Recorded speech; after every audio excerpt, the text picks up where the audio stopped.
Hello everyone, welcome to Numerical Lab. In this video we are going to see how to derive the first equation of motion by calculus methods. आपको मैं simple और easy method से बताऊंगा first equation of motion by calculus method से। यदि आप हमारे channel पे नए हैं तो चैनल को सब्सक्राइब करें और वीडियो पसंद आए तो वीडियो को लाइक जरूर करना। Thank you. चलते हैं हम अपने टॉपिक पे। आज का हमारा टॉपिक है first equation of motion by calculus methods. Calculus method से क्वेश्चन करने से पहले दो तीन चीजें आपको ध्यान रखनी होगी। वो क्या क्या चीज है वो देख लो आप। सबसे पहली बात बच्चों को दिक्कत आती है, जो v होता है वो होता है dx बाई dt, या इसे ds बाई dt भी लिख सकते हो। डिस्टेंस को डिफरेंशिएट करोगे तो वेलोसिटी होगा पहला। दूसरा होता है हमारा एक्सेलेरेशन, a इक्वल टू होता है dv बाई dt। यदि आप वेलोसिटी को डिफरेंशिएट करोगे तो क्या होगा, वो एक्सेलेरेशन होगा। दूसरा चीज था ये। तीसरा इसमें दिक्कत आती है क्या, कि आपको लिमिट क्या लेना है। चूंकि इंटीग्रेशन होता है और इंटीग्रेशन में लिमिट क्या लेना है ये ध्यान रखना होता है। तो लिमिट का आप ध्यान रखना।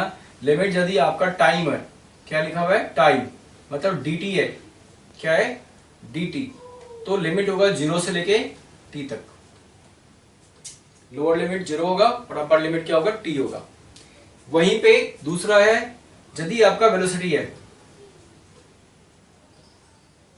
मतलब dv है, dv दिया होगा तो dv में u से लेके v तक लेते हैं। Initial velocity to final velocity होता है। लोअर लिमिट होगा इनिशियल वेलोसिटी और अपर लिमिट होगा फाइनल वेलोसिटी। यहीं पे आपका डिस्टेंस होगा, dx लिखा होगा या ds लिखा होगा। इन दोनों ही कंडीशन में आप क्या करोगे, आप लिखोगे x नॉट से लेके x तक, x नॉट से लेके x तक। तो ये आपका डिस्टेंस ट्रैवल का होगा। इस तरह से आप लेना है। या कहीं कहीं पे आप 0 to s लिखा हुआ लिखोगे, 0 to s लिखा होगा तो वही चीज है। इनिशियल तो ये नहीं लेके आप x नॉट से x तक लोगे। ठीक है, तो चलते हैं अपने टॉपिक पे। अब हमारा जो फर्स्ट इक्वेशन ऑफ मोशन है इसका नाम होता है वेलोसिटी टाइम रिलेशंस। कभी कभी आपको डिराइव करने के लिए आएगा वेलोसिटी टाइम रिलेशंस। बच्चा कंफ्यूज होता है कि वेलोसिटी टाइम रिलेशन क्या है। वेलोसिटी टाइम रिलेशन का मतलब होता है v equal to u plus ct, that is the first equation of motion का दूसरा नाम है वेलोसिटी टाइम रिलेशंस। तो वेलोसिटी टाइम रिलेशन इसका मतलब है एक्सेलरेशन का a इक्वल टू होता है dv by dt।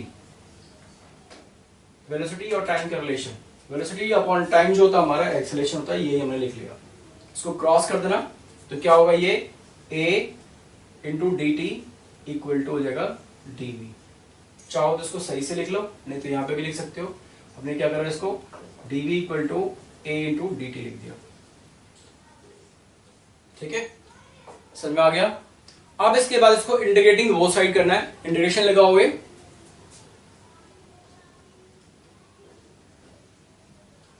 Integrating both side, क्या होगा, इंटीग्रेशन ऑफ dv और इंटीग्रेशन होगा यहाँ पे a इंटू dt। अब यहाँ पे dv है, dv का ये क्या होगा limit u to v, u से लेके यहाँ पे u दोगे और यहाँ पे दो ना v, और यहाँ पे जो लिमिट्स होगा dt है, टाइम का क्या होगा 0 से लेके t तक, 0 से लेके t तक। बिल्कुल सिंपल है, सामने से देख लिया आपने। टाइम का क्या होगा और इसका क्या होगा, dv का क्या होगा। ठीक है, याद रखना यहाँ पे dt लिखा हुआ है तो dt के अलावा t टर्म यहाँ पे वेरिएबल्स हैं, t के अलावा जितने भी टर्म्स होंगे वो क्या होगा, कांस्टेंट होगा। तो ये यहाँ पे a जो है कांस्टेंट है, a को बाहर निकाल लिया तो लिखोगे a into D T, limit 0 से लेके t तक होगा, और यहाँ पे होगा dv को एज इट इज तो अभी u से v तक। ठीक है, अब आप क्या करो, यहाँ पे इंटीग्रेशन करोगे। अब इंटीग्रेशन देख लो आप, इंटीग्रेशन क्या होता है, यदि आपका dx होगा dx तो dx का इंटीग्रेशन होता है x, तो इसे dt का t हो जाएगा, dv का v हो जाएगा। तो इंटीग्रेशन क्या हो जाएगा यहाँ पे v, और इसको जब इंटीग्रेशन कर दोगे तो अपर लिमिट और लोअर लिमिट को यहाँ पे स्क्वायर ब्रैकेट करके ऊपर और नीचे लिखते हैं। ठीक है, इसके बाद ऐसे ही यहाँ पे भी लिखेंगे। यहाँ पे जाएगा कितना t का, dt का हो जाएगा t, और यहाँ पे लिख दोगे 0 और यहाँ पे लिख दोगे t। बिल्कुल सिंपल है। जब आप अपर लिमिट लिखोगे और लोअर लिमिट इंटीग्रेशन के बाद, तो पहले अपर लिमिट की वैल्यू यहाँ पे डालेंगे और फिर लोअर लिमिट, अब बीच में माइनस का साइन, तो मतलब क्या होगा, यहाँ पे v डाल दोगे फिर माइनस का साइन देके u, ये फर्स्ट हो गया।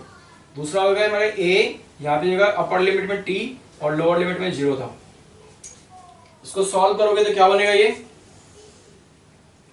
v minus U equal to a into T, AT हो जाएगा। ये 0 इंटू ए 0 ही रहेगा। अब इसको u को राइट साइड शिफ्ट कर दोगे तो v इक्वल टू क्या होगा हमारा, v equal to U plus AT, v equal to U plus AT।